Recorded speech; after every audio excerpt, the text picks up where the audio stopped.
Welcome to Forever Exiled. I'm Justin, aka Tags. I'm Tyler, Wrecker of Days, and we are nice people. We are the best. Our spouses love us. Luckiest We're always ladies kind. in the land. Agreed. I mean, but that's not self-centered. That's just not at all. That's just facts, right? Usain Bolt, fastest person in the world. Well, Justin and I are just. Our spouses are lucky. That's right. Man, I cannot tell if it's Discord or if it's the camera or what, but What's wrong with you? I feel like I feel like it's jittery. Your camera is delayed. Well, yours is delayed too. It's not the delay. Yours is delayed worse. No, yours is delayed the worstest. You changed your office. Oh, no. Do things. I did not change my office, and hopefully it's not too echoey. I'm going to explain to you what happened to my office.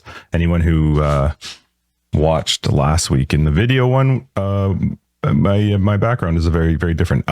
Anyway, episode 251, Forever Exiled. We're here. Big shout out to our patrons. Thank you so much for your support, everybody who resubbed up this week. We love you.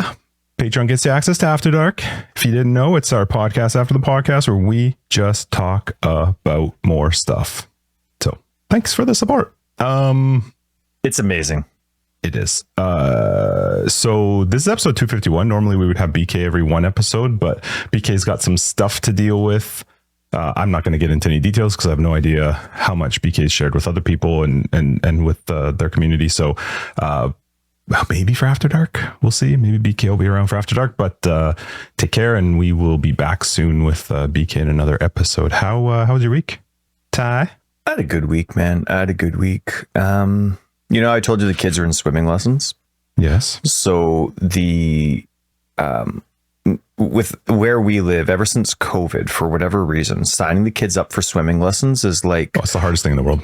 It is. It's like trying to find a space in a vault when you know nuclear war is coming and there's only 50 spots for 1 million people. It's insane.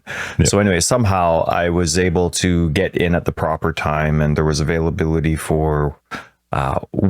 the swimming level that I thought my kids were at. So I signed them up, and it's called Swimmer 1. So I signed them up for Swimmer 1. And apparently at that time, I also signed them up for Swimmer 2 a month later. I don't remember doing that, but it's in my calendar and it's ready to go. My daughter passed Swimmer 1. My son did not. And so I went up to the desk and I was like, hey, you know, can I just like work? He only missed out on a couple things. I'm not one of those parents like, oh, you failed my son. What's wrong with you? Like, I'm like, he failed, but I signed him up for Swimmer 2 because you guys know how hard it is to get into these swimming lessons. And I didn't think he would fail. So can I just work with him on a few things and then throw him in the class? Or is that going to screw up the class kind of thing if somebody's, you know, because to me, it's like, it would just be like he would be failing Swimmer 2 if he was going to fail it anyway. Sure. And like, so anyway, they gave me some pointers, but they're like, you know what, at the end of the day, it's Swimmer 1 to Swimmer 2. So just work on him with a lot. And if you just be honest with yourself, don't be proud about it. And if you think he'd be good enough for it, then great. Yep. So we go, and one of the lifeguards in there can see that I'm trying to help my son. Like, I'm doing more like drills with him instead of playing in the pool. Mm-hmm. And he comes up, he's like, hey, what you doing? I'm like, oh, there's just a couple things for Swimmer. I explain the situation to him. Yeah. And he's like, oh, okay, cool. What's your name? And he calls my son over and gives him some tips. And so we work on that. And then we ended up going to the pool almost every day this week. Nice. And every day except for league launch day because dad's busy. Mm-hmm.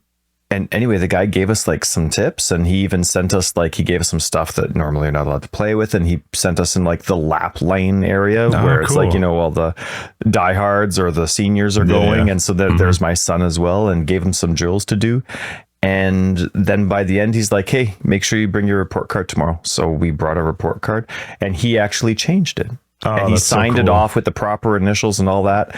And my son, so this is the 9-year-old thing. And as parents, it's really, so for any parents listening, don't forget about the kid's perspective. And I like, you know, I pride myself. I think I'm a good dad. I think of things from the kid's perspective often, but there's only so much you can do from an adult perspective. So Oliver, and I'm like, Oliver, this is so cool. Like, he's doing us this favor. You're officially going to pass. Like, he's going to change your report card. He's cool. And he looks, and I'm like, what's wrong? He's like, Dad, am I going to get the badge for passing? Badge. Like, there's that little cloth badge that you get. Yeah. And he's like, And I'm like, oh man, you know what? Because I forget. So a long time ago, Oliver, he got this little package from Home Depot, and it was a build your own thing. And then it also came with a certificate for, hey, congratulations, you built your own thing. That's like one of his favorite things in the world. Sure, nobody gave it to cool. him. It came in the packaging for him to some random person to get. But it's just, he built this simple thing and he has this award and he loves it. So for him, getting that badge was really important. And I thought that was really cute. He did. Yeah, that's he cool. did. But he also included the fail little bit of a transcript that was added, so he restapled that to the new. So anyway, it was just the sweetest thing in the world. That's awesome. Somebody going out of their way to be kind with all the breaks that they were supposed to be getting. And so that lifeguard was so kind, made Oliver, like, it's something he won't forget for a long time. No. But he did remember to include the badge. Like, he went all out with his generosity and kindness. He did the full thing, as opposed to just being like, listen, he passed, great job, here it is, but don't tell anybody. Like, he just went all out, and he was thinking of Oliver the whole time. So we haven't been there since COVID, but I do know that beforehand the lifeguards there were amazing. Like, so much so that we actually booked one of them privately when Ethan was younger to just work with Ethan on swimming, because he was trying to get into more advanced stuff, and they're amazing. So that is really cool though, that one was there that was like that. It is. And it's too bad that it's too tough to get into now, because prior to COVID, and I don't know what there's nothing, COVID's irrelevant to what you do at swimming lessons. Lifesavers now. I like lifesavers. I like that better. But yeah, definitely. But it was before I could, easy for bookings next week, I could call up my sister-in-laws and be like, hey, do either of you want to get your kids in with my kids? Totally. There's like 5 spots left, and you know what, let me think about it. Yeah, different. Okay. Like, you didn't even think about it. They would cancel classes because not enough kids were in it. So that was really sweet, because there's so few lifeguards around that he would take the time, because they're supposed to have, like, because apparently it's such a draining job that they go on breaks quite often, and it was during his breaks that he was helping Oliver. Oh, that's so cute. That's awesome. So we had a great time with the whole family. Everybody's well and healthy, and the weather's been phenomenal and fantastic. It's not in the high 30s now. It's in it's like high 20s. So it's been very comfortable. We've turned the air conditioning off, opened the windows, and you're crazy. I don't have to water the plants every day anymore. You saw my tomato plant His today. Tomato plant is like, thanks for the Starbucks. Bananas. Justin picked me up ahead of time. Before we went out for a little podcast, Starbucks, because his wife was like, Justin, you better buy me a certain blah, blah, blah. No, she's wonderful. But they were doing a Starbucks run, so Justin brought me along and paid for a Starbucks, and it was very nice of you. But you saw my tomato plant. We avoided talking about PoE because we were like, we did. What do we talk about now? I did see his tomato plant. His tomato plant is ginormous. It's with the tiniest little tomatoes. Well, not yet. I can't remember if I bought beef tomatoes or grape tomatoes. Well, like, I don't remember, because I ask Aaron when I go to the those are local. When I go to the nurseries that I like to go to and I'm buying the plants, I'll message my wife quick and I'll be like, hey, so what are you in the mood for this year? Those have to be the bigger ones, because those are already at grape size. They're going to be big. That plant is just going to snap itself off. It's seriously, for people listening, start building some support. Only one family member, my wife, so obviously it's the most important plant in the house, but only one family member likes tomatoes. And so every year I just buy, I love tomatoes. And I know you're weird. So, but it's like the most abundant, fruitful, self-sustaining plant in the entire garden. Everything else that I want to grow, I take proper care of. I know what I'm doing. They're like, yeah, this one's for Aaron. We're gonna survive. I don't want to grow. Yeah, that's right. The one that she's like looks at and checks every now and then. And the one thing I love about gardening is, especially with the edible plants, you can rub the leaves and smell it, and it smells like the fruit or the vegetable. I absolutely love doing that. And anyway, the stupid plant's growing too fast. Too much. I can't contain it. It's going to be too fruitful that it's going to snap right at its core. But anyway, looks good though, man. Your office looks different. You had an anniversary. Happy anniversary. You've been married for forever, and it looks like you still like each other a little bit. So that's fantastic. 16 years. Cool. My anniversary was good. So my week was like crazy freaking busy. It was so busy this week, which is good. I like to be busy. Just still, I've decided to not put much thought into the back stuff as much as I can, even though it's driving me crazy, and trying to just get by with it. Back as in, sorry, I thought like back. Nah, sorry, literally biology and of my back. Yeah, but yeah, no, it was a really busy week, and then I had my anniversary yesterday. And we're not like over the top weird anniversary people, so we like that you call people that would dedicate a day to their anniversary weird. But go ahead. No, we dedicate time to it for sure, but like, yeah, Christina, you got half an hour. You're not going to see us go mushy all over online stuff and whatever. But her whole thing for our anniversary was that Deadpool was coming out on our anniversary, and she wanted to see the new Deadpool. That's all she cared about. If you weren't sure after 16 years, Justin, she's a keeper. Yeah, you're sure now. So I did book tickets well in advance so that we could go and see Deadpool last night, and then we went out for dinner beforehand. But before that, yesterday I was out and about, and I had to swing because I was really trying to make sure I could play for league launch. So I had a bunch of stuff to do in the morning. I had to swing by Tyler's place to get some stuff done for the podcast stuff. But when I left your place, I had more stuff I needed to do. And so I came home, and as I opened the door, I was hearing noises, and then I heard Christina say something I could hear her say, I think I might have made a mistake, or I think you're not going to like this or something. I'm like, oh my God, what did you do? Because I don't even remember. It's probably come up way back in the past of the podcast because we've been doing it for so long. But there was a time where I was like in the office and I just saw her walk by with a hammer and a crowbar. And I was like, what the fuck are you doing? And she ended up just like taking the whole bathroom apart. She just started bashing the top. She was like, I'm in the mood to redo our bathroom. And I was like, oh, okay. So I'm hearing her go like, I'm like, oh my God, what happened? I walk in, I look down the hall to my office. I can't even see my office at that point because the huge shoe rack that I have. So I have big IKEA. I don't even know what they are. 1, 2, 3, 4. It's like a 5x5 and then 2 1x5s that go beside it. And those are my, it's just, this is where I keep my shoes. I do square like shelving, square IKEA shelving for your shoe display. Yeah, and one of his billion shoe displays, by the way. No, it's the only one I have in the house. But we had talked about redoing the wall, the shoe where I put my shoes, mainly because I'm running out of space, but just to like make it look new. So I guess so she took our anniversary off, which cool, but it's a Friday. I got to work. Like I'm not taking the whole day off. So okay. She. I guess while I was away in the morning, decided this was the day that she was going to start painting and redoing everything. And so she, while I'm gone, tries to move all of these things. Well, that thing's freaking heavy, man. Like it's big already. Plus it's got all the shoes in it. So it's like halfway in my office, halfway out because she can't move it. She's stuck. So anyway, yes. And then I help her move it into the hallway. And I'm like, I have work to do. So like, if you want to do stuff in the office, fine. But shh. Yeah. I'm trying to say it nicely because I do appreciate that she just got in a mood to paint and do stuff. Yep. And then she decided, well, I got my painter outfit on, which she knows I love her painter outfit. Okay. Oh yeah, she's got the best painter outfit ever. She's gonna be so mad I said that.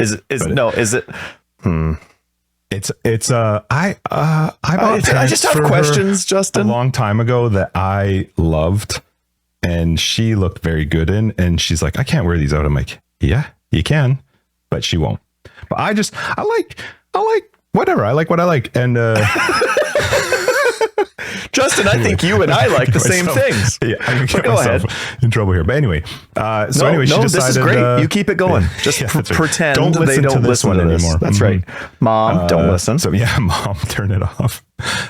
So anyway, but then she decided, well, I'm painting this room. We had some light sconces or whatever that needed to be hung up in the living room that we hadn't done yet. But that apparently meant that room needed to be painted. So then she started painting that room, and then anyway, currently my room is empty. It's also echoey, I'm noticing, so hopefully I'll be able to clean it up. It'll be fine. But yeah, I have an empty office right now. And what was it that she did that you wouldn't like? Was it just moving stuff Just on a day that you were? Okay. Well, give me some just heads getting up, it maybe. done. But it is going to be cool. I don't know if I told you what I'm doing here on the wall. So No, you have not. all of these big IKEA things are going. They're going to be gone. Okay. What are you doing with them? I don't know, actually. If you need a big 5x5, I don't know we if you might. need it. I could buy. I'd measure it out and buy it from you. No, you don't have to buy it. No, we're not doing the gift thing because you could sell it. Clue. And I'm not going to be that friend's like, gonna sell it for free. Wow, that actually she might try true. to. I am not selling anything. I don't think, if she doesn't have any plans for it, which I cannot imagine she does because it doesn't fit anywhere, it's yours. So, but what we're going to do, I don't remember if I told you this or not, but I found an Air Jordan logo that is, what is it? 6 feet long and 4 feet tall. Wow. And it's going on the wall. So that arrived last night. We actually went and picked it up across the border. Okay. That's going on the wall. And then we're doing Were they nice? shelves. Yeah, they were nice. Okay, super nice. The guy was like, so what's the vinyl? And I'm like, I kind of make a face. I'm like, it's a very big Air Jordan symbol. And he's like, what? I'm like, You got a shoe lover? Yeah, That's he's like, awesome. before, I'm like, it's for where I put my shoes. And he's like, so I have to ask, how many Those are the best Jordans do you agents. have? And I was like, Jordans or shoes? And he was like, yeah, let's talk. So, he never even asked me how much it cost. It was so funny. Yeah, I we would have just had loved a that if you had conversation. that conversation in the Nexus lane. Yeah, it was so funny. So anyway, there's going to be a big thing on the wall, and then more shelves. We're actually building shelves in so that I can fit a little bit more. It'll look a bit nicer. And IKEA floating shelf style? No, we bought these special floating style mounts, but then I'm buying Home Depot this like particular style of shelf that I want that fits perfectly in the wall there. And then I think she's doing something else on the sides. I don't really know, but anyway, so that was what I came home to yesterday after, and then I was trying to work in here and I was getting high off the paint, and then the League launch came out because I was like, at 1:00 I need to try and play, and I'm gonna go with you to the evening, but I need to play. And she was good. She was good. Well, we have fantastic wives for that stuff. But the funny thing is that it's nice. Like, this podcast actually gives us a legit reason. Like, if in our marriage, we married different people, the podcast gives us like, for the podcast stuff. Like, I got it. You know what I mean? It's not like, babe, it's League launch. Come on. I just like PoE. Like, it gives us a little bit more legitimate. I can't look stupid. Right. You don't want that, right? Tyler, you think Tyler's going to talk about the league? Come on. I can see Tyler online right now. Let me play. That's right. Thank you, Christina, for sharing your husband on your anniversary. Yeah, it was fun. And then we went to go see Deadpool, which both of us love the Deadpool movies. I would have 100 times over rather watched it at home. Is this a people thing? Yep. It is. It's like the idiots that clap when an airplane lands.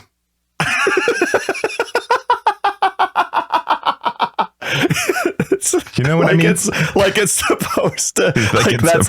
You were expecting to crash, but thank you for not crashing. I have been to a few other movies, I guess, that are where they're a big deal and people get excited, but I just want to enjoy the movie, and this was a room full. I know I'm a nerd. We're nerds. I don't think being a nerd's a bad thing, but these were nerds about like the comic book. I guess it's Marvel. I don't actually know all of the things. Don't say that out loud, Justin. Come on, you got to know that part. Well, I don't, and so I like it. I enjoy it for the experience. I love the comedy. It's very fun. I don't understand. Like, I'm not going to say anything that spoils the movie, but there's a lot of characters in this Deadpool. Like, Deadpool has always been just him, and always joking about the fact that there's no budget for the rest of them. They've always made those good jokes. But when people were introduced into this current Deadpool, people were cheering, and clapping, different reveals and stuff like that. I wanted to just be like, Sophia, plug your ears, shut the fuck up, right? Just eat your popcorn and watch the movie. Also, it was really poor timing because at one point Christine had to use the washroom in the movie, and she doesn't ever leave to go to the washroom. And I was like, okay, so she left, and it was at a point where people came in, characters came in, and everybody's cheering, and I'm like, who is that? Right. I didn't and know the who they frustrating were. thing, like, it's great to be excited, and I like it. You know, you go to see Mission Impossible or whatever, and they do some sweet stunt, and you hear the crowd like, you're like, Sure. I don't mind that kind of stuff at all. But a lot of, and it's great to be excited with people that you also are nerding out about the content that you like. But there's no subtitles, so like you got to keep like there's a lot keep I your miss because of excitement to like. And I love the Ryan Reynolds style. Like he's definitely overexposed. Like I'm pretty tired of him even before even seeing the movie. But his comedy's great. Like the way it is. But you almost need subtitles with how his character works, and because most of the time he's masked, can't see the face. Yeah, no, the mouth. like he really has to articulate, and half the time in movies they don't really. So. You have to hear it to appreciate what you're like. It's just a tough experience. So I hear what you're talking about. At one point, somebody down front was like, I knew that was going to happen. And I was like, what? That's an inside voice thing. That's something you say inside your head. You don't announce that to a room. Who gives a shit? I don't care that you knew it. Anyway, the movie was great. It was really fun. We had a good time going out to see it. But I was like, I don't want to be in this room. That's right. With these people. But you're going for the experience, Justin. Yeah, going for the experience with your fellow colleagues. And I don't need to, I'm fine not knowing who came out, because had I watched that by myself, I would have been like, oh, cool. But now I'm in a room where I'm going like, what did I miss? Right. I don't get it. So are you caught up on the Wolverine franchise? We've watched all of them. Yeah. Yep. And so they kind of play off of that too. And but also because I watch movies to watch them, and you give me a hard time about it. We joke about it all the time. I don't. It's a joking hard time.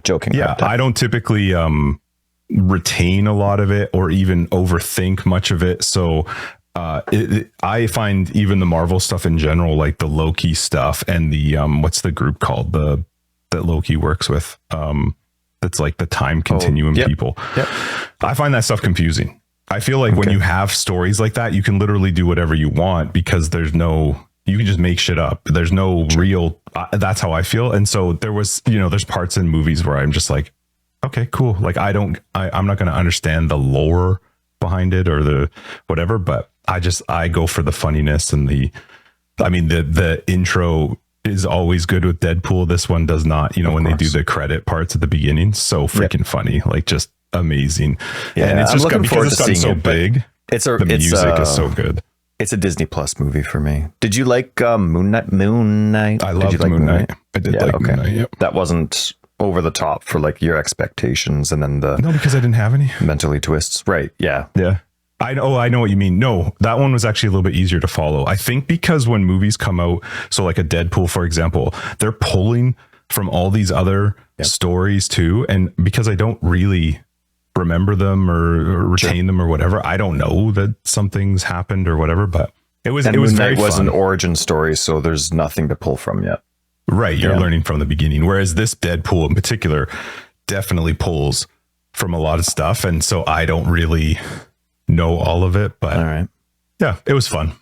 It was a fun event. And then played some Poe, which we're going to get talking about. Let's do launch. Quick update on the lawn.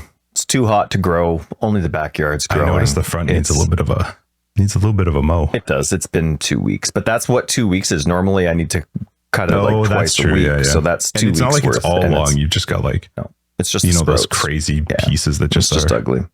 Reaching for the sky. But yeah, lawns are fine, but they're getting brown. Yeah. Mine's starting from the front brown. At the curb. They're getting brown because that's where the dirt's the thinnest, I guess you could, shallowest. And then it's still green as you get close to the house because you get a nice couple feet of dirt and getting close to the house, but it's only a couple inches at the front. So good times. League launch. Still green. League launch, Settlers of Kalguur. Okay. I don't care about talking about the rewards or the vault pass. I didn't even look at them. I saw your links. I didn't watch them. I will watch them. There's a Challenger rewards, which I will watch just for the music. Same with Curic's Vault. I assume they've done a video for that. So I will watch that later because I mostly watch it just because I love I love the music. So, but Yep. that's cool. They're out. We'll check it out in a sec. Sorry. Music team. It's We'll get awesome. there. I'm sure it's amazing. But I enjoy the style of, it's very settlerish, the style of music. Like Settler is like a so good.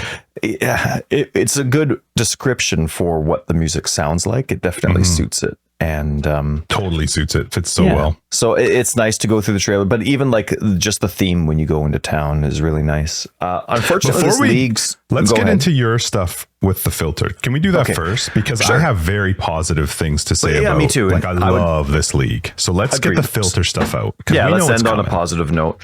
So first off, the league seemed to start off with a whole bunch of glitches. It's been phenomenal. The league launch for me was phenomenal. I was in queue. I was 26,000th in queue. And by the time I tabbed back to my game, which from a negative perspective, GGG is your fault. But by the time I tabbed into my game, which was 2.5 hours after league launch, everything was super smooth. Like my game was up 2 hours before league launch and the queue was there, but I never got around to loading it until about 2.5 hours after. I was 6,000 in the queue and I loaded in great. I never had any issues. I know there were some, there's always going to be some. There were definitely some crashing issues. There have some DX 11, 12 and Vulcan issues for sure, which have been come out. And then their PlayStation 5 apparently did not go great. There were some people that, PS5, the digital keyboard wouldn't load. And this is a weird one because like how you wouldn't even think of testing this unless it's on your continuity report, which it should be. Were on top of it, but yeah, it does suck. But PlayStation couldn't bring up the digital keyboard, so people couldn't create characters because they couldn't name a character. Type, Now on Xbox is a lot more computer savvy. Xbox has an app where you can use the app to type on the keyboard instead of using a controller. I've loved that about Xbox. It's been around for like a decade. Can you plug keyboards into most consoles nowadays? Into Xboxes, yes. Not PlayStation? Not into PlayStation. And so PlayStation needed this digital keyboard to work, and GGG fixed the issue quite quickly, but still certification needed to happen and all that. It ended up being 9.5 hours after launch. Was it that long? 8.5 or 9.5 hours. I forget which timestamp it was. That's too bad. So yeah, it does suck. But the GGG was very good at communicating. Hey, listen, we found the issue. We fixed it. We've sent this to certification for Sony. Hey, listen, it's taking a little bit longer than we want. Like they came out with 4 or 5 tweets. Right. But they cared about keeping people in the PlayStation community up to date. And the one thing that I do like about that, I mean, sure, that might be an expectation, but also GGG is a company, and Sony and Xbox, they're small minorities. And I like that they treat them as equal. Like, again, thank you, GGG, for releasing Xbox, Sony, and PC all at the same time. It's just, it's nice that no matter the platform, majority or minority, it's all just treated equally. So, sucks for PlayStation. Good job, GGG, trying. I mean, obviously it shouldn't have happened, but great job fixing it as soon as possible. There were lots of crashes, like certain skill crashes, like, for example, Oak's Warcry was causing crash issues. So every time Oak did a war cry, it would crash. So there were a lot of different crashes, but the hot fixes just for me, it was an extremely smooth experience. No problems, but there were a lot of people that did. So hopefully everything's fixed up for those listening now, and you're able to have a smooth experience. I was very, mad's not the right word. I was very disappointed with GGG in this league launch, and it wasn't because of the league itself or gameplay. It was because of their filter post. This league, GGG released a whole bunch of new top or tier 1 or tier 3, 2 and 1 base types for helmets, body armor, gloves and boots. 3 for some, 2 for some, but all for the subclasses isn't an official term, but all for the subclasses, right? Like you got 3 new strength body armors, 3 new dex body armors, 3 new, right? And so a whole bunch of new ones. In the filter post that GGG puts out, that's for people that are creating filters. GGG doesn't need this. Hey, here's the stuff that you need to create your item filter. That post, GGG doesn't need this. The normal player doesn't need this. Well, the person who's creating filters does. GGG doesn't need that post. They already have the information. The only reason that GGG makes the item filter post is for filter creators, people, right, that are making filters. But when you have as a filter creator, and I saw some posts from Neversink. I couldn't tell if it seemed like he would, this is putting words in his mouth. Okay. So please don't take like this, like I've communicated with him at all. I've never communicated with him before, but the posts they almost seemed veiled. Like, hey, for those having a difficult time with GGG's post, here's what I know so far type of thing. And kind of trying like to give clarity to their right. Yeah. Non-informational post. So for these posts for the post that GGG made, all they did for all these new base types, they didn't even they told you which class they were. So here's the helmets, and here's the name of all the new helmets we're putting in. From the video, filter creators knew that these were the top tier. So these were going to replace they were going to be higher than the new ones, but they didn't say what the innate values would be. So filter creators didn't know if there were implicits tied to these new items, or if they were, or which ones, like, so which helmets, for example, were better than the next helmet. So, okay, this is the armor rating for this helmet, and that's better than this armor rating and this armor rating. So you didn't even know where to stack them in terms of tiers. And then, were they just alphabetical? I don't remember. I know you showed it to me. No, they weren't. They were in an order. But you didn't know what it was. How was I supposed to know if that order was, okay, these are the strengths ones, these are the dex ones. And then is this listed from worst to best or best to worst? Sure. And then they don't tell you where the drop, where the item starts dropping from. And for those that don't know, every single item in the game has I don't remember where I was. We just got interrupted, but I don't remember where I was. But the frustrating thing for me is that they come up with a list of classes and base types. But with base types, you have to know the innate values. You were talking about where they drop, which normally they tell you the monster level or something that they're going to start dropping. Base types also have a default drop level, right? Like the calling wand only starts dropping at a certain point, right? The convening based on monster level, if I'm remembering correctly, yeah. Well, area level, monster level, it's all the same, right? It's all tied to the area level. And so every base, and that's vital information. It is completely pointless to not provide the innate values. So that's like maybe your armor level or included implicits and a drop level. There's nothing a filter creator can do without that. But GGG knows this, but they just went and here's your stuff. They know we can't do anything with that. There's nothing we can do. To just give the name is not helpful to a filter creator. And so so it was really frustrating because what am I supposed to prepare? There's like nothing that I can do.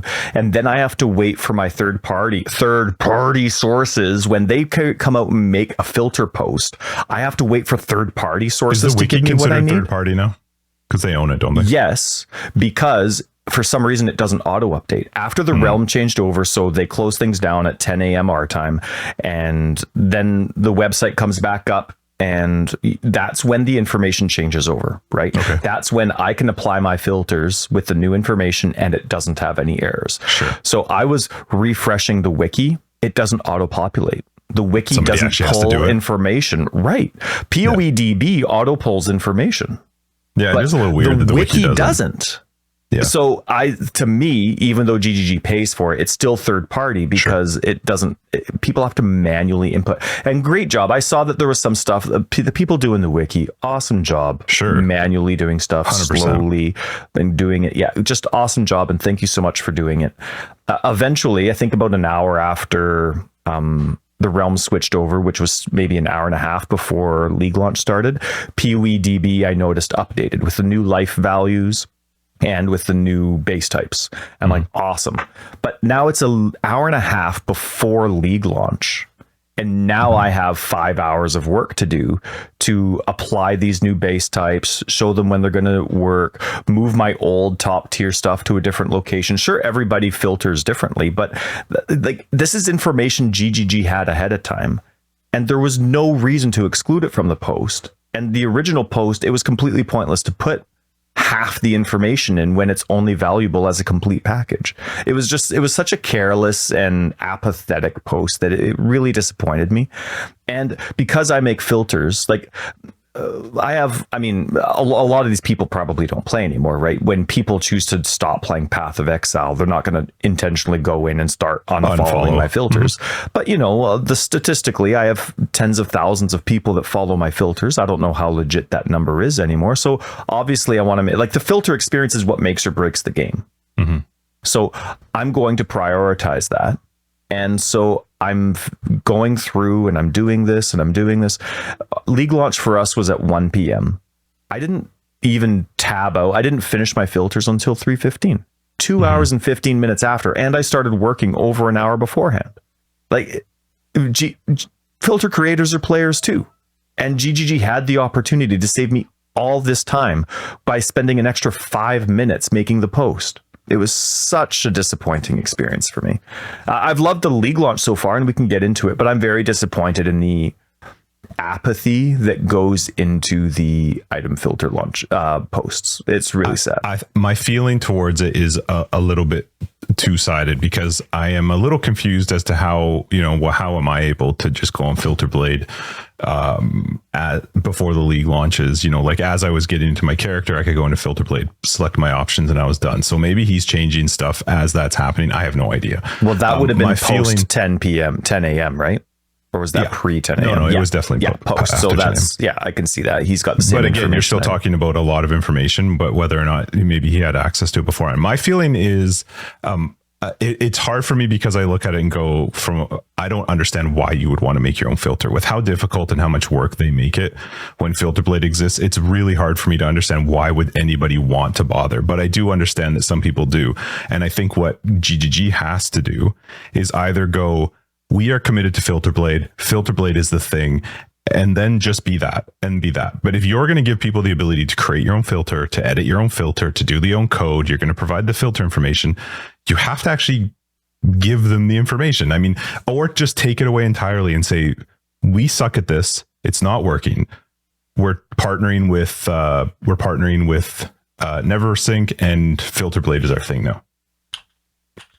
I think if they just committed to one or the other, I think if you're going to allow people to be able to edit, then you need to give them the information they need, and in a timely manner. I mean, it's so silly to me. You're not spoiling anything by saying, here are the extra items, here's the monster level we expect them to drop, and here's the order of what they fall in. It seems like a relatively simple thing to provide without spoiling anything. Sometimes there's definitely been some situations where the item filter posts have spoiled some content.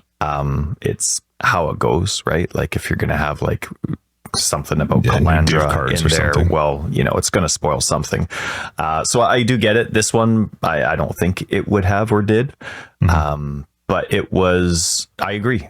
You got to pick a lane.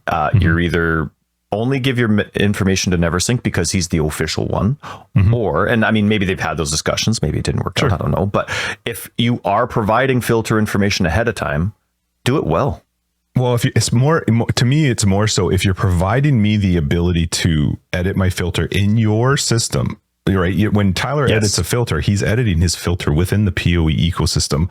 If you're going to provide that, you need to provide all the information. That's just silly not to. So I do understand the frustration. I on the other side too, I also go like, why let yourself have that frustration and just use Filter Blade? But I do understand from the idea of like, I've created a filter, people are following my filter. I like to control my own filter, which you can do a lot of customization within Filter Blade, but I do also understand that some people just want to do it themselves.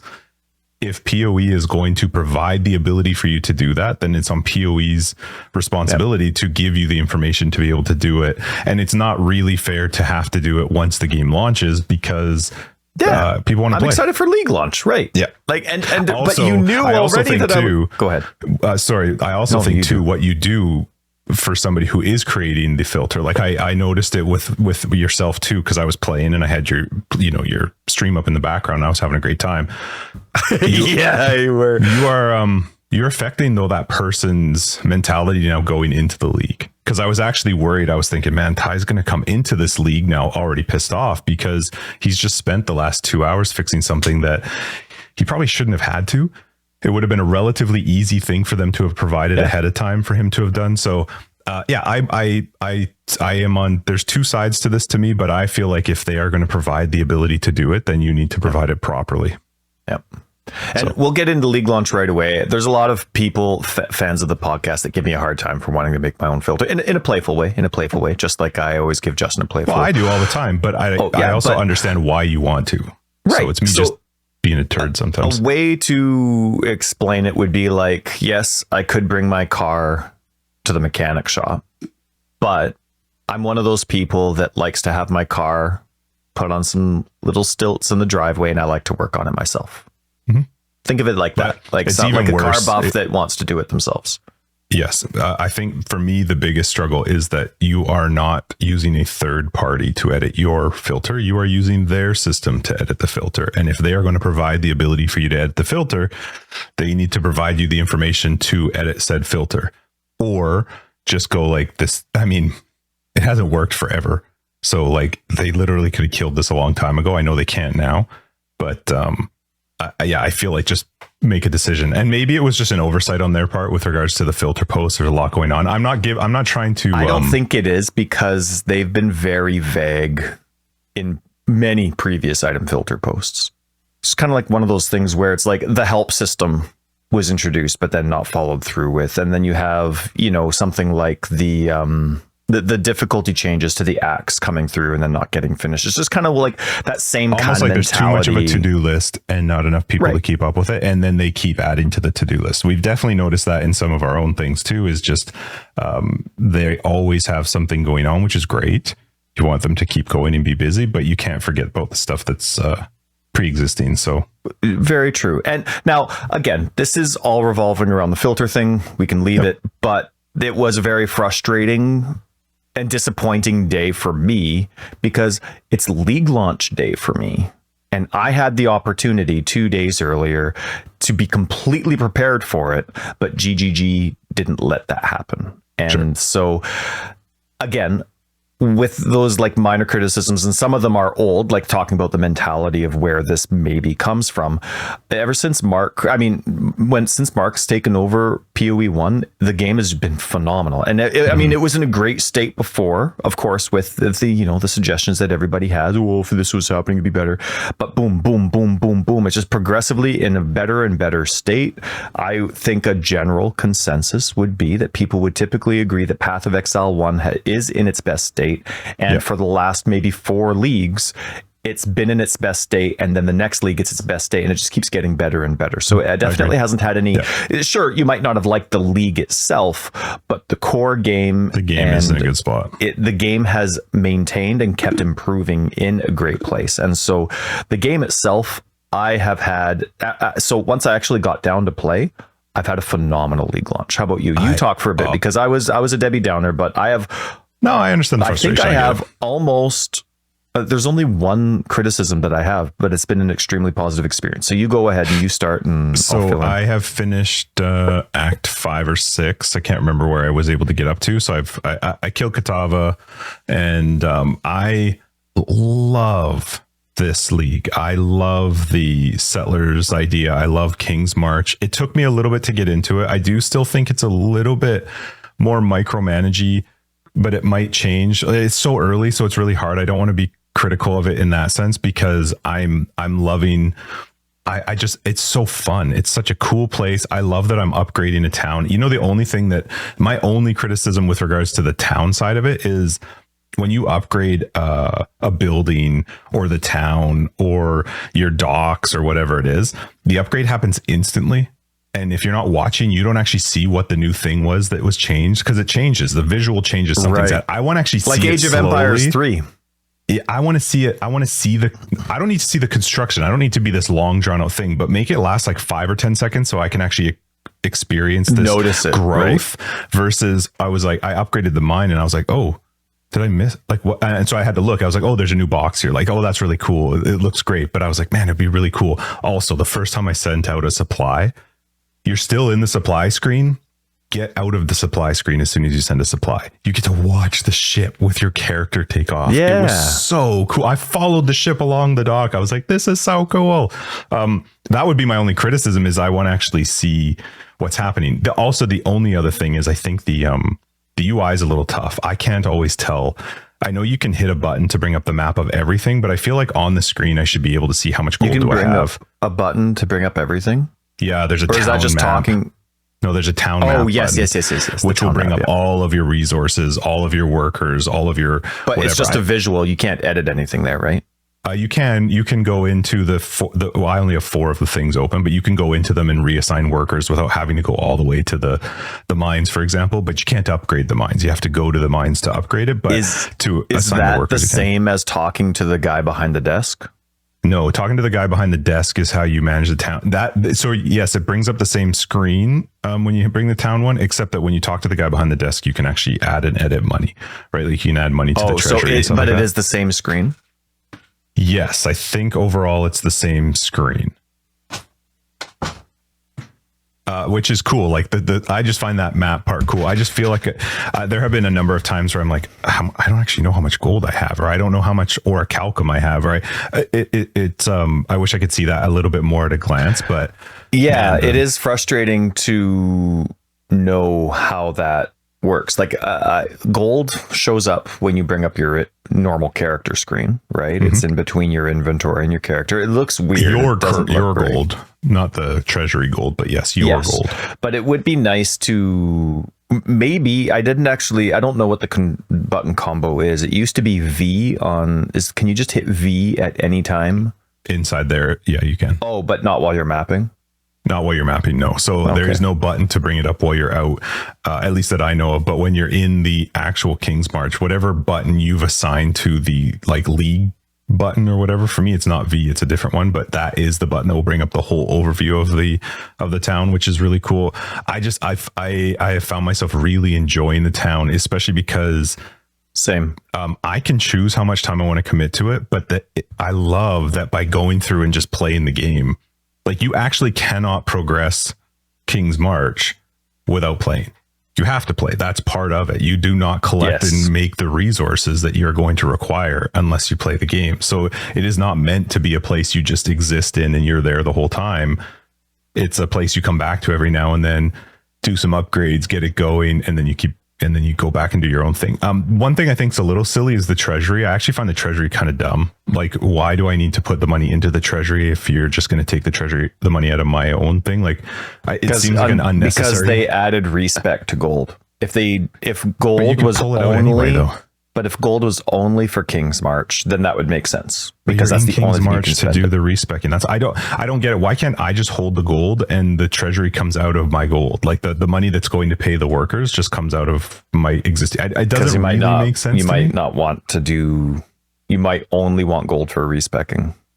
Maybe it just seems like a silly feature to me, but I so far I have loved King's March. Like I was showing it to Christina, and like you're setting up your farms and you're picking what they grow, and then you're choosing what you want to ship out in a supply. And I'm looking at the time, and like even when we were leaving to go out for our date last night, I was like, a shipment's coming back in 5 minutes. Let me just get the shipment, and then we'll go. That's right. So, I don't know. I am finding myself very much loving how it works, especially because while it is 100% taking you out of a map, taking you out of the leveling experience, I actually feel like there's value to it. I'm excited to go to it. And it could be because it's new, right? Who knows how it'll feel when we're a month in and mapping and stuff. But I actually feel like, and I have to say, to their credit, probably, I can't even think the last time I would have ever said this, the difficulty of the content is so well tuned. It's appropriate. It's very appropriate. God, it's good. Yes, it's I completely tough, agree.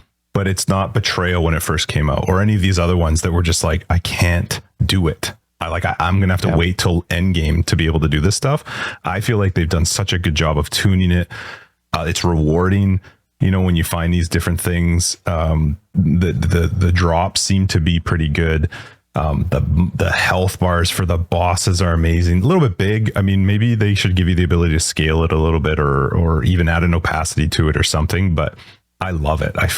When I walked up to Hillock, I was like, oh, yes, it's a health bar. Yeah. And they said that it's not for everyone yet, but so far I've seen almost every single one. Yeah. At least act boss. And I even thought they said it was act bosses, but maybe not. Well, yeah, it was like pinnacle bosses and stuff, and they're going to work on making it everyone. But even some that I didn't think were like Dweller of the Deep, for example. Yeah. Oak, so cool. You know, like those aren't the bosses, right? Sure. Yeah. So I was just expecting it to be so smart on their part, though, to put that early, so you get to experience the excitement of it. Yeah, and then it is. The other thing that I loved was the walking past a waypoint to activate it. However, up to this point, I've clicked every single one still. I have yet to remember that I could just walk past a waypoint. I was like, every time I click it, I'm like, damn it, Justin, just keep moving. Like, you don't have to stop. Well, it's so great because it kind of fixes their issue of some waypoints would bring up the quest screen and some waypoints would you would click activate it, right? And it wouldn't bring up the quest screen. So sometimes, but if you were like in a hurry to do it, or you're fighting, and it was stressful to like get that waypoint, now you don't have to worry about it. It's awesome. So you just walk around, you run. It's seriously, it's my favorite thing. Every time I walk past, I'm like, goodness, GGG, I love you. Like, you could have not done anything with the league, you just do, like, your league is automatic waypoint activation. I can't wait till I've learned not to have to click it. It's going to take a long time to remove that muscle memory of clicking a waypoint, because I have clicked so far every single one, and I have tried so hard to remember. You just get used to clicking it, right? Sure. The gold drop pickup seems to be, for me, working great. Like I've had no problems with it. I like the radius. I think it's cool.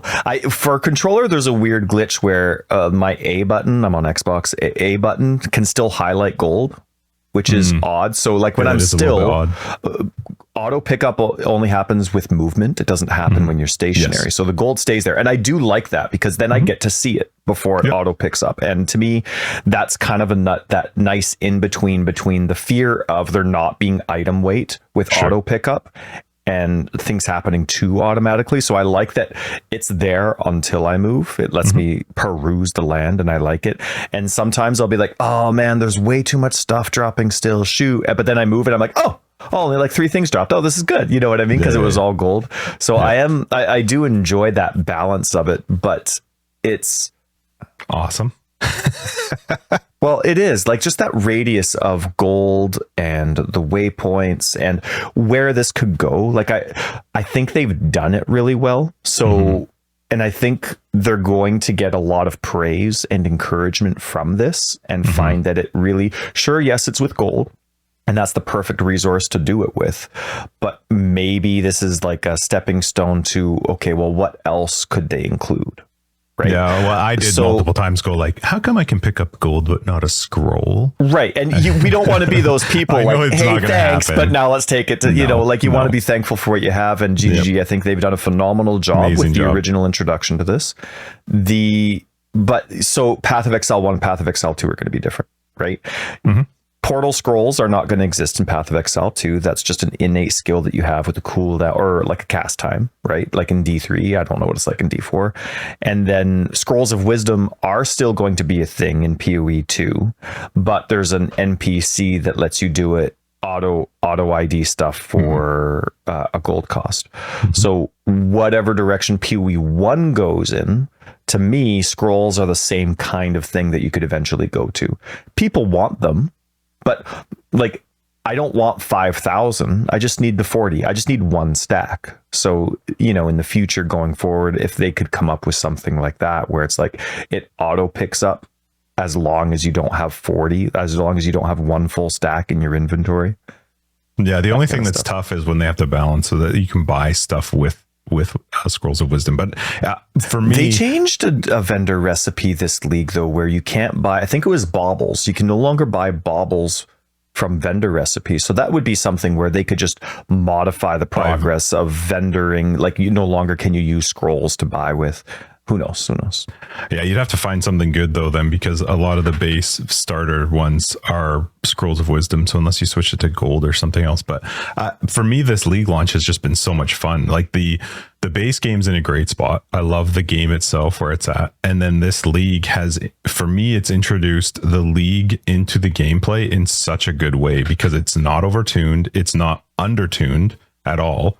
Like, there is a fight on your hands. You're trying to protect the amber tree. You're trying to, kill the pustules, and sometimes a rare can come out that's tough to fight. Like, I feel like I feel like they've nailed the tuning so far. Again, I'm only in Act 6, so I can't say anything, but to me, that's actually where you have to worry about the tuning the most, because if the league is so involved in the area, which also I have to say, I love just entering an area and not having to like look through the menu from last league.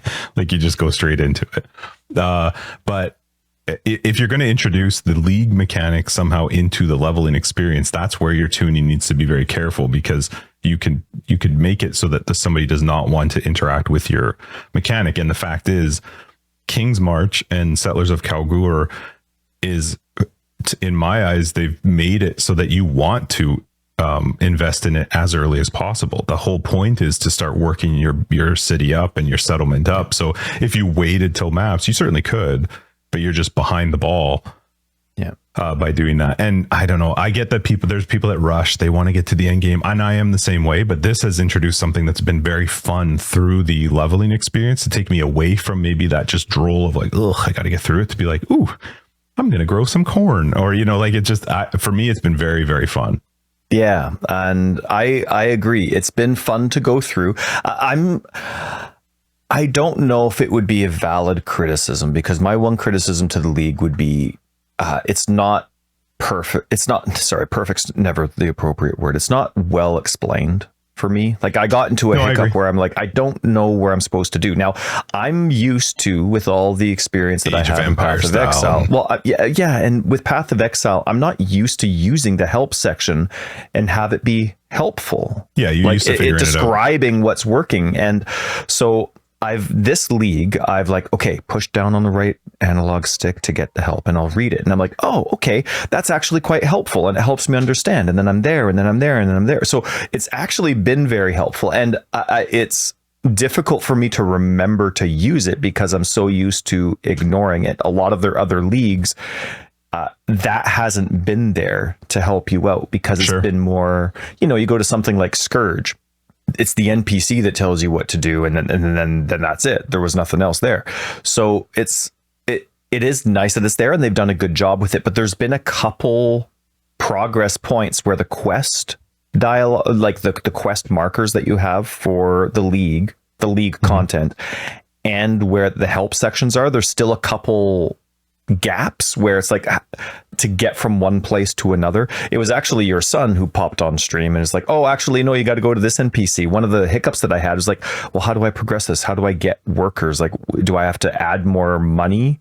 And then workers automatically come. And the funny thing is because there wasn't a progress thing. Yes, I got introduced to buy a worker, but then that's gone, and there was so many other things to do that I forget. Tough, right. And I don't know where to go. And yes, the NPC even says recruiter. Like, great. That's great. Except when I'm talking to the main guy at the desk, what's his name? Not Faustus, but the other one, Jack, or whatever his name is. Right. Yeah. With the normal resolution of the screen, I can't see the NPC that says recruiter. If he was too far north on my screen. And so I didn't even notice the individual, even though I interacted with him a couple hours earlier. And so I'm at Janice and I'm like, how do I get more people? And I go and I'm looking and I can't see it. And it's because it's just the NPC placement was too high. And there was nothing reminding me that there was a recruiter, but I also couldn't see it. So if they actually just had him a couple inches in a different direction, I might not have even had any issues. But thank you to your son for helping me out in that regard. But once I've found that out, a lot of the screen is just self-explanatory. I'm able to progress and do things and figure things out. My first shipments, I tried to be as tentative as possible because I didn't want to lose any resources. I didn't know how valuable the resources were. And I went for a few acts, not what am I supposed to be doing with this stuff? I see the torches, and then I realized it was the miners that were supposed to do it. There wasn't the connection there, but I figured it out. But then when it came to sending shipments, I was so tentative that it was like, no, you have to have a shipment that's valued at least 100 to go. Yeah. And I'm like, oh, okay, well, I guess so. And so I can see that based with this first town, I'm like, oh, they actually like this a lot more than this. And which changes. That actually changes, which I thought was so fun. That city, it changes. It's not always the same for the city. Changes it based on the shipment, which to me was so much fun. That is interesting. Because then I would go.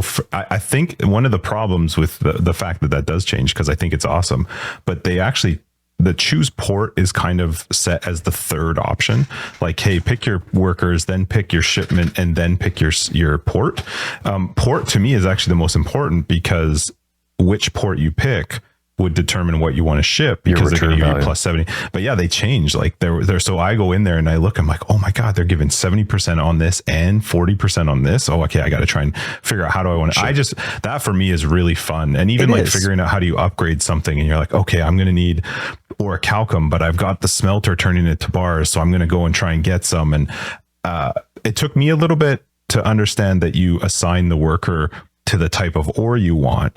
But they're not just creating it out of thin air. This is based on you finding them in the map, activating them, and then that adds that to the queue of ones that are going to work. So freaking smart on their end, because it makes it so that I have to play. My town will just cease to exist if I don't continue to progress and continue to find these things. And the money side of it for me has been easy. I haven't stressed about like, am I going to run out of money? That's another thing. Simple. When you look at something like Delve came out and they had to redo the Delve ratios for how much you earned and where you got it 100 times. And then they had to do it 100 times over once it went core. They've really nailed the quantity of gold down right off the bat. In my opinion, we're still in, I mean, we're not in endgame. Don't know how this league content works endgame, but it does seem very well balanced right off the bat. I'm not wanting for gold, but there are parts where I'm like, so I'm still in Act 3 and I'm like, do I want to do this with my gold, or do I want to do this with my gold? Do I want to save it for respecking? Probably not. I've seen 2 scourings already. I have like 8 alks just from normal content. I don't even think it's from league content. So, and I'm only in Act 3. It's fantastic. 2 chaos. No big deal. No biggie. But then it's just, I don't know, it's one of those things. But another thing that I actually really like is let's say I have 3 ore things that I've unlocked so far, right? Mm-hmm. Let's say I have 1 person for each ore type. Mm-hmm. If one person is waiting, like they have no ore to mine for that specific type. Sorry, I don't remember the proper names, but if I have one, let's say the yellow one, which I'm starting to get a little bit more frequent, but if someone's waiting to harvest that, but there's none to harvest, as soon as I find it in the map, they show up. They come out with a portal. Cool. Right. Yeah, it is really neat. And it looks really cool. It's a lot more interactive with your experience. And I like it. And another thing that I wanted to say is that so there's the yellow, the amber, I think you said, where you actually have to protect it, almost like a blight situation. Mm-hmm. I don't like that because I like being a defense first character, but that doesn't screw me over. That's not the whole league. That's just one out of many resources. Mm-hmm. So even if I choose not to do, or if I'm not very good against the amber, like I'm still decent with the amber, I'm doing fine. But I was thinking like, man, it's one of those DPS checks, kind of like a time-based content to like attract them or whatever. But you could still, there's so much it doesn't cripple you from not being able to do the league. It's just one resource that you're not going to be able to take advantage of. And you would still need it to progress to progress. But the good thing I think is they've done a pretty good balance, at least that I've noticed up until Act 6, that it's not like every hit knocks it down by 1. So like I have been like, oh my God, it's getting a little bit tough, but okay, out of the 56, I'm going to get 54. Right. It's not like I've lost all of it. And I'm really curious what that's going to be like once I unlock Enduring Cry, which will taunt enemies and me shield. My taunt so this will be post Act 6. It does. The taunt totem has worked. Yeah. That it's not as blind as like the Blight Path would be. Mm-hmm. For me, I've only done a couple of shipments. I've just gone over the edge of 100. I've made sure to do, like with the first town, I'll just do with the 2 first stones or ores that I have. I'll make sure that they're both valued at 50, and then I send it. And I'm getting back good stuff. The rewards are good. They are. But it's fun. Like I like when I do ritual, I'm like, when the ritual's done and you've done them all and you get the whole shopping experience, I'm like, ooh, what do I get? What did we find? And I like that with this as well. But I think one thing that they've done that I think is a very smart choice is I get it all. Mm-hmm. I don't have to pick and choose. It's not like ritual style. I'm not buying the stuff that's here and it's at some sort of discount. You're not like scared that you're going to lose something. Mm-hmm. Right. And they have a take all button. which thank you for whoever did that. Maybe it was making sense right away. Maybe it was one person, but man, it's so nice. Like I like looking through and be like, what can I take? And I like seeing what's valuable first. I'll always take it all eventually. I mean, my shipments are small enough that I can take it all right now. Yep. From the video, you can see that there's tab upon tab upon tab. So then they have a really good placement for Ilsa hanging out just to the left of your docks with your stash there. Like it seems really well thought out. I think she's the map person. See, I haven't unlocked her building yet, but I think that's what she's there for. I'm really excited for that. Me too, man. I still have multiple. First off, did you unlock the runesmither yet? You know what? I haven't gotten around to doing it yet. Well, that's one of my next optional quests. So cool. What it's happens? Literally just tell me. It's crafting, and you get to do the crafts is based on returns from the supply. You'll get these little runes that you get in supplies. I have a couple of those. Yeah. When you unlock the runesmither, it allows you to craft onto items, and it's not taking up a craft spot. It's like an enchantment. So, and they're strong. Like the ones that I've seen so far, you could literally off your very first shipment be adding like a tier 4 price 6 or 7, 5, 6 or 7 added fire to your item. Or there's one that does enemies explode, burning enemies you kill explode. Cool. Like I wonder if there's a minion mod. Minions are normally forgotten. There's upgrades, and I haven't been able to upgrade it yet, so I can't say. I can't say for sure what the other stuff is, but I just love that it's an extra thing. Sure, of course. I have a question that I forgot I want to ask you, and it's the third time that I've forgotten in this discussion. So I'm going to go to the bathroom because I really need to go to the bathroom, and then I will come back and hopefully I've remember my question. Do you want to tell me what it is? No, I don't remember. I'm hoping my bathroom break reminds me. I remember. Hang on. Don't forget. Hey, are you there? Okay, sorry. I'll be right back. No! Are you serious? No. Oh, you jerk. Okay, wages. I want to talk about wages, right? And treasury. So, this is I maybe you don't know. I hope you do because I want to know. I definitely do. Obviously. So, there are workers, right? They're idle until and I don't remember the official terms, so please be patient with me. They're idle until you assign them to a task. Right. Yep. Or obviously if the task doesn't, if they've run out. So like they're a miner and there's no current crimson ore. Right. So that's what my question revolves around. As they're working, they cost a certain amount. You know what that amount is when you hire them. I love the different tiers. I'm excited to see the different specializations they have. Shut up. Get out of here. They get a special color. Oh, yeah. Right. Just like our Discord. And so if you have a worker assigned to something that there's nothing, let's say, so they're assigned to an ore, but I don't have any ore of that kind to mine, do they still cost their wage per hour? I believe so. Okay. I believe so that they have wage to be per hour idle? is no matter what. Okay. You pay that wage no matter what. Whether they're working or idle, you're paying them. Okay. That was my question. I didn't know if I had to make them idle. See, for me, what I like a balanced approach, just like in my Age of Empires and any other city building I do. I like having like one of each. Sure. Whether I'm using it or not, I just one of each. That's great. And then sure, okay, now I'm going to start moving up to 2 each and 3 each. I know some resources you can only get in maps, but it seems like there's some resources, right? I just unlocked pumpkins, but there's wheat. There's and wheat, corn, pumpkins, and I can't remember what the fourth one is yet. So I know that's seems like it's just self-sustaining. That is, yes. Or whatever it is. You want a certain amount of that.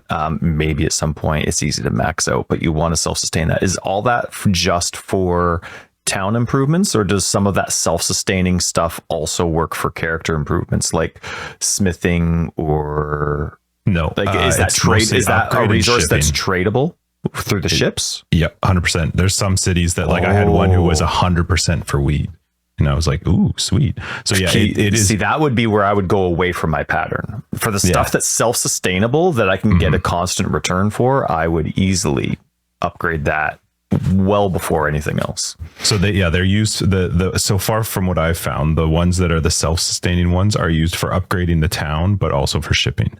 But that's it, which is fine. They're not used for No, that's it. It's up to this point that I've gotten to. That's what they are. They are use. I have had to use wheat a lot for upgrading some of the base level stuff, but I've also used it for shipping stuff. But then it's also, I find it just fun to try and figure out, like, should I ship it all? Especially as because you have to be careful with the red bar when you're shipping, right? Because the higher your red bar is, the higher risk you have. Have you had that happen where you sense that you got too greedy? Oh yeah, and I've always gotten stuff back, but my message almost every single time up until recently was like, so it would tell me a story about what happened and I lost half of my shipment or something, but I still opened the thing and I'm like, I just got 6 items, one's unique, I'll take it, that's fine. Like, I don't know what they're gonna look like yet, but as I've started to now get these tier 4 workers, I can assign less of them to the shipment, and now the bar is at 0. I can increase. It's so fun. So far I'm finding it a lot of fun, and that for me is a big deal because you hate leveling. I hate leveling, but I like the idea of more content. I love the idea of doing stuff, but when you look back at some of the, Harvest is always the one I'll go to. The idea behind Harvest was so cool, but they made it so hard to do it. This one, they've made it so cool, but so simple. Like, you just play the game. Just go and play the game, and you're going to do it. I am curious how does it interact with other things? I assume it doesn't. I assume it's a mapping only thing where I can't go into Delve or I can't go into Heist and get any of these ores or, find these mining points, which is fine.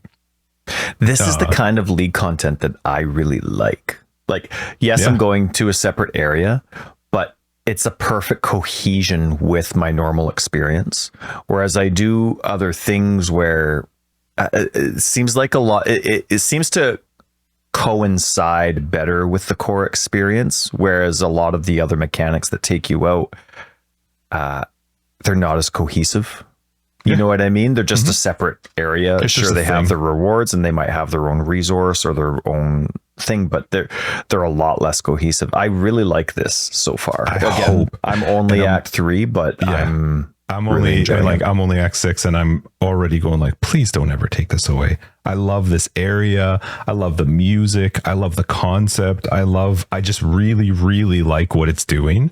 Yeah. And for me, I just feel like it's done such a good job of giving me a reason that I feel worth leaving the leveling experience, and I don't even have to. That's the other thing that I really like. If a shipment comes in, I don't have to go get it now. I want to because I'm curious. I was joking you could save you time. Yeah. We talk in Global 2121. If anybody ever wants to hop in there, that's where we chat with everybody. But and it's so fun. I have to say too, just a huge shout out to everybody who listens and plays with us. I love chatting in 2121 and in Discord. It's just so much fun hearing people's experience and just what everybody's going through and what they found or whatever. But I was laughing with somebody because they were saying like, oh, it's such a different experience now at the end of my day. Like, do I plan a shipment? And I was like, and then you get to go to sleep and get excited about what could be there. Like, it's very good. They've done a really good job of how they've done it. So, and it's not mobile game feeling. Like, no, I don't, you know what I mean? Like, I don't actually have a fear that I'm going to miss out on something or that I have to be there. I can just go do it when I want. There is going to be a benefit, but if I just continue to map, I will always sustain. I will always have enough gold. I will always have enough ore, and I don't even ever have to go back to town. I'll just go back to town when I want to do some upgrades or send some shipments or whatever. Like, for me, I just feel like it's such a good spot. So there are so many things I haven't seen yet. Like, we haven't upgraded the town. Both of us haven't seen all the stuff. I have not even touched the whole like trading currency thing. So I have no idea how those things are working or how the additional features to a town work. But up to this point so far, it has made the leveling experience very fun because I can just leave when I'm kind of just in the slog and go do something, play around with my town.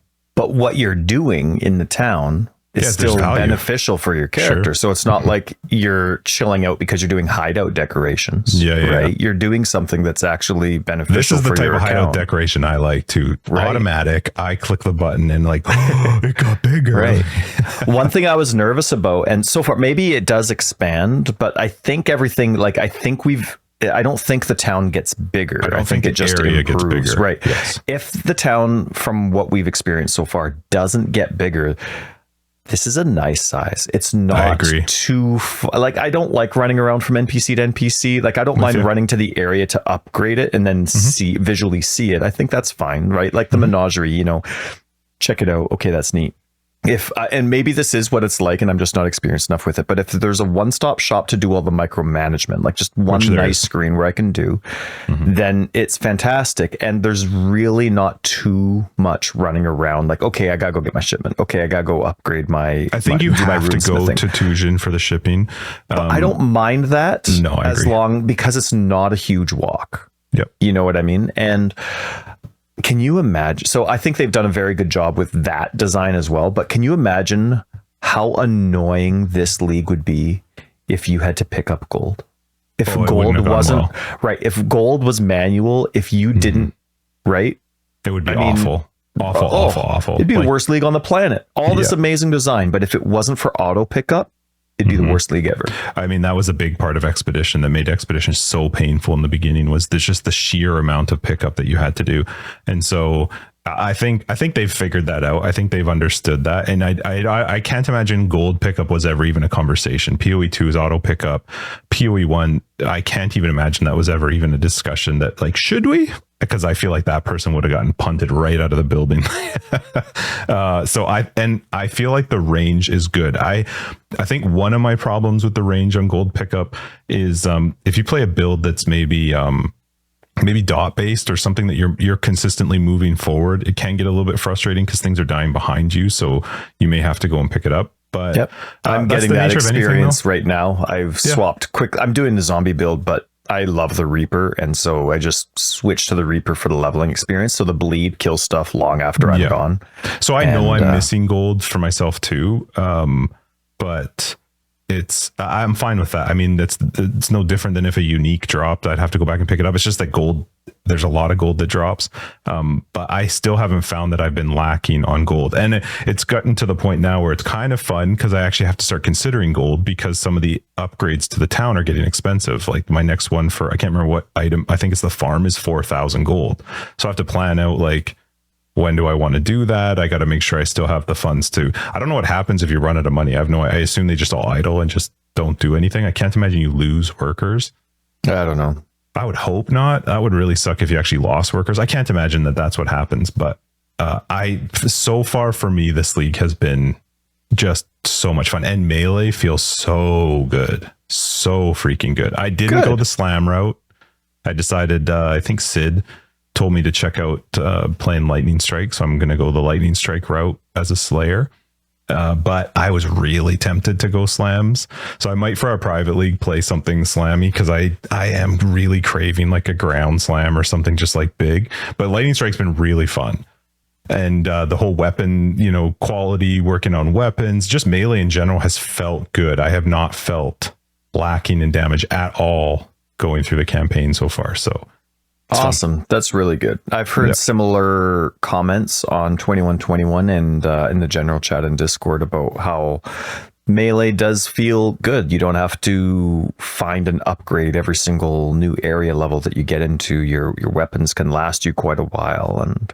And throwing a whetstone on, you know, is giving me 12 to 15% right off the bat. And it's not small. That's a big jump now to add 15% to a weapon. Now, I forget, is the amount of quality you get based on the item level? It's based on the item level, not on the rarity now, right? Rarity, yeah. Mm-hmm.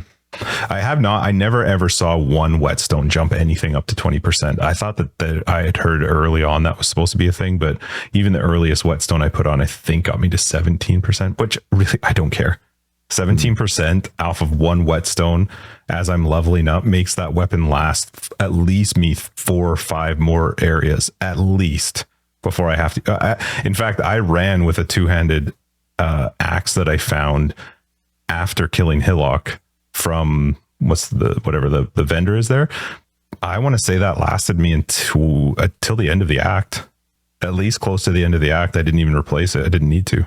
So like it just felt a lot better to play melee and to actually level with melee. So sure, that was fun. And you're going Slayer for what? You're obviously going to take advantage of the leech. Yep. I really want to play Val. I want Val Pact, and I want to see how it works. And Val Pact with Lightning Strike works well because Val Pact is on the hit, so you'll get the hit, but Lightning Strike also has the projectile, so you get all of the overleach as well from that. So I'm excited. It's fun. Ooh, very nice. I did my first ascension. I think you did too, right? You ascended once? Yeah, I ascended last night. Yeah. Yep. And normally, so I'm the necromancer. Surprise! And normally when I have, I think it's Commander in Darkness where it does the resists for the allies and then also damage. I like doing that when I'm leveling because then my resists are sorted out. I don't forget that I still have 30% elemental resists coming, and then my gear is planned around that. What did you do for the bandit? What'd you do? So I went for the passive point. Oh, really? 8% movement speed. I'm fine. I don't have to go fast, and I want to see. Yeah, I'm fine with it. Interesting. I went the movement speed. Yeah, it was between that and the resists, but I was like, I will eventually get the resist. It's nice early on to have it, but and then did you see the new, I don't know if you saw it or not, the new Fell Shrine? I think you didn't see the new boss. No, I haven't. I didn't see any of the new, I haven't come across any new stuff in the campaign yet. Cool. And they were talking about it in the reveal. So I'm like, but apparently I missed a new boss in the Fell Shrine area, which I went down immediately. I'm like, oh yeah, let's go get that hand or whatever it is. Yeah. But the only reason I found out is because when I was walking through the Fell Shrine, I saw a door on the mini map. So I walked up to the door and it was just stairs. It just said stairs. So I walked it's in the Fell Shrine or it's in the catacombs or whatever? It's in the Fell Shrine. So it's in the outside area. Yeah. And in fact, if you ran through the Fell Shrine, which you would have, right before you go into the catacomb, there's 3 statues that have never been in the little circle right in the big area right before you go into the catacomb. There's 3 new statues there, which I didn't see until the end. That's where the boss will spawn. But as you're running through the Fell Shrine, you'll see these random stairs. So I walk into these stairs and there's this like little Buddha statue, and I click it, and all of a sudden there's a gold thing above it, and it said something about the mother of 2, eternal of 3 or something. And so I put in 2121. I was like, hey, does anybody know what this is? Because the benefit of chatting with other people for me and Tyler too is everybody's ahead of us. So we have the benefit of being like, hey guys that are up in Act 7 and 8. In Act 2, so I asked and they're like, yeah, click all 3 of them, but then be ready for a fight. And I was like, all right, I'm going to do this. So I walked through the Fell Shrine to find the other 2, went to the boss. Boss 1 hit me right off the bat. The very first time she came out, she just like did this attack. And people were like, hey, when she winds up for this run, I was like, nah, I don't run. I should have run. So she was a tough fight. It actually took me a lot to kill her, but it was fun. I don't remember if I got much out of it, but it was cool that they've added stuff like that. Yeah. I'm curious if there's going to be more throughout the campaign, because again, I just started Act 4. Apparently there's stuff with maps that's new too. I think the Grand Promenade, I heard that there was a secret in there with some levers that you can find, and nice. That stuff's fun. Yeah. So normally I go with the extra 30% for Commander in Darkness to get that out of the way, and then I'm not forgetting about it. But then this time I'm like, yeah, you know what? Let's see what the crazy minion leech is like while I'm still in the campaign. So that's only 2 away, and I know I have to be like level 50 to go for it. But, yeah, so I know it's not going to come until midway through the second act, but I still want to see what it's like without capped resists and go from there. So going to give that a shot. But I'm excited for my build. I'm going to have 84% resists without any gear. And max resists. I obviously need gear to cap my resists, but I'm excited for that. And I have a lot more defensive mitigation now because of the addition of Flesh and Stone, right? That's just, to me, Flesh and Stone is such a nice addition. It's 19% damage mitigation for nearby enemies. And with Meat Shield, that just automatically makes, I'm just want to be close to people. But the other option was Determination. And yes, Determination still gives a decent amount of armor, but still armor isn't like Flesh and Stone to me is 25% mana reservation instead of 50. And it's 19% mitigation against bosses, whereas armor does nothing against bosses, right? So I like that trade, especially for the reduced 25% mana cost. But armor, now that I have something that's a lot more efficient against bosses, I'm still going to get plenty of armor for the small hits because of how they've changed armor on gear, and then also how the quality works. So I can make up for my previous league using determination. I'm making up that on gear anyway, but then I get the, in my opinion, 19% bonus damage mitigation, which is, it's not physical damage mitigation, it's just damage mitigation from Flesh and Stone. So I'm really excited for Flesh and Stone, and I'm looking forward to seeing how my build functions in endgame. So I'm really excited for this. I know we have After Dark to do coming up, but I'm really enjoying the league. Normally I don't care. I don't care, but for some reason this is tickling my fancy. I'm excited to kind of progress and see what it's like. And every waypoint I'm like, you know what? Yeah, let's go back to town and see. And I'm talking like Kingsgate or whatever it's called. King's March. Yeah. I'm like, that's what I'm talking about. And I'm like, yeah, let's go back and see. And so there's been a few times I forgot to turn to my quests because I'm so used to, when I get to that waypoint, whatever checkpoint it is, I'm so used to, okay, now it's time to go to town and turn in my quest. But now I'm like, okay, let's go to King's March and check it out. And then I'm like, okay, I'm done at King's March. So then I go back to the campaign and I'm like, oh, wait, I also need to go to the campaign. So yeah, it's fun. It's been good. Yeah, I'm enjoying it a lot. There's lots that we probably forgot to talk about. I'm sure it'll come up in After Dark, but for me, it's been a great launch. I know there's been some struggles with some people on the hardware side. I haven't noticed a lag. I haven't noticed any issues with any of the content. I crashed one time when I clicked on one of the boards in King's March, but it didn't crash my game. It just logged me out. It said an unexpected error had occurred, and I logged back in. That only happened one time, but it's fun. For me, it's been a good introduction back into PoE. You know, like I did play last league, not nearly as much as Affliction. I got burnt out real fast last league. I just didn't enjoy it. This one has been, I feel like it's such a good balance of micromanagement for me. And so far it's been very, very fun. And I love that it's so interactive with just, you have to play the game. You don't have to play the King's March. You have to play the normal game, which will allow you to do stuff in King's March. I think it's very smart. Yep.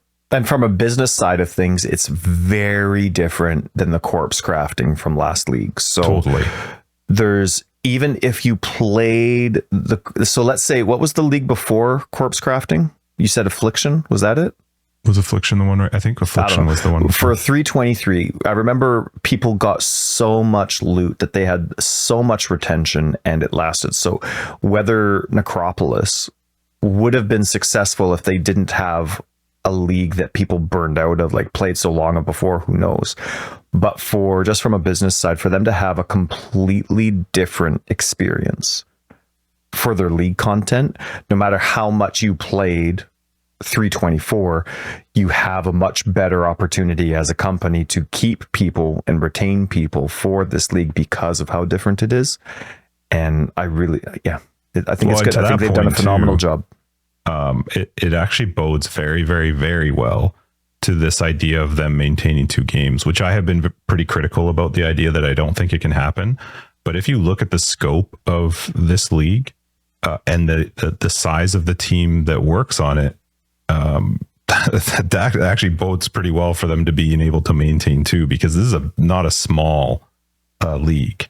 Like 3.25 is not, it's surprisingly large given how close they are to PoE 2's beta. Like it's true. It's a really good launch with a very, very, very big, ambitious league content thing. So I can't say enough good things about it so far. I'm really, really enjoying it. We'll see how this conversation looks in like 3 or 4 weeks from now. But for me right now, I love it. I'm really enjoying it. Yeah, I definitely hope it's as good as it seems right now. So let's see, we launched in July. So August, September, October, November. So it's I think obviously a 4-month league. Yeah, but I think they're aiming for 3 months because I don't think they want the beta to come out at the same time as a PoE 1 league launch. So they've been aiming for 3 months for 2 years. So yeah, they have. We'll see what happens. Yeah. Sorry we missed out on BK this week. Looking forward to speaking with BK the next time. Yeah, hopefully 1 to 61. We'll see. Yeah, but hopefully everybody's having a good league launch. And even if you had an unstable one to begin with, hopefully it's stable now. Justin and I are enjoying it quite a lot and looking forward to next week when we're in maps and sort of more experience with it and seeing how it impacts our builds and whoop, whoop. Yeah, it'll be interesting to see because everything's all screwed up with our recording. We're recording this literally right before we have to have it come out. And then next week we're recording way early because I'm going away. So it's going to be a rush to maps, Ty. We got to get to maps pretty quick. Maybe it'll, yeah. All right, well, let's do it. Either that or I'm going to have to record our episode while I'm away, which I don't want to do because I don't know how the internet's going to be. So, yeah. Anyway, let's wrap this up. 251. Forever Exiled. I'm just an AK Tags. Tyler Ricker of Days. Patrons, we'll see you in After Dark. Everybody else, we'll see you next week in 252. Hopefully your league launch is going great and you're enjoying Settlers of Kalguur.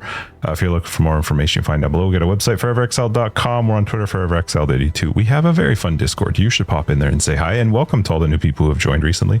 And Patrons are the way to support podcasts. You'll find them down below and on the website. Love ya. I couldn't think of anything.